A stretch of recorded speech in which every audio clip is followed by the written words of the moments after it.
اور کتاب یعنی قرآن میں مریم کا بھی تذکرہ کرو جب وہ اپنے لوگوں سے الگ ہو کر مکان کے مشرقی حصے میں چلی گئیں، پھر انہوں نے ان کی طرف سے پردہ کر لیا تو ہم نے ان کی طرف اپنا فرشتہ بھیجا، سو وہ ان کے سامنے ایک خوبصورت مرد کی صورت میں آیا۔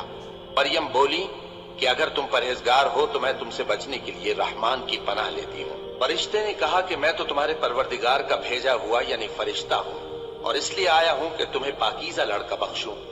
مریم نے کہا کہ میرے ہاں لڑکا کیوں کر ہوگا جبکہ مجھے کسی مرد نے بطور شوہر چھوا تک نہیں اور میں بدکار بھی نہیں ہوں۔ فرشتے نے کہا کہ یوں ہی ہوگا، تمہارے پروردگار نے فرمایا کہ یہ مجھے آسان ہے اور میں اسے اسی طریق پر پیدا کروں گا تاکہ اس کو ہم لوگوں کے لیے اپنی طرف سے نشانی اور ذریعہ رحمت بنائیں، اور یہ کام مقرر ہو چکا ہے۔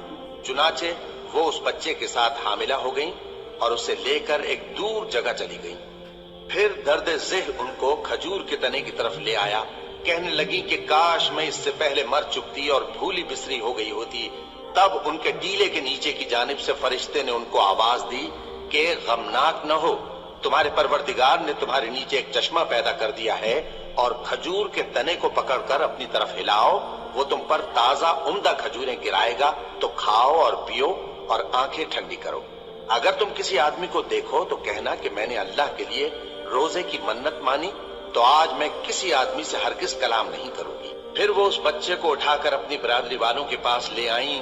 وہ کہنے لگے کہ مریم یہ تو نے برا کام کیا، اے ہارون کی بہن، نہ تو تیرا باپ ہی برا آدمی تھا اور نہ تیری ماں ہی بدکار تھی۔ تو مریم نے اس بچے کی طرف اشارہ کیا۔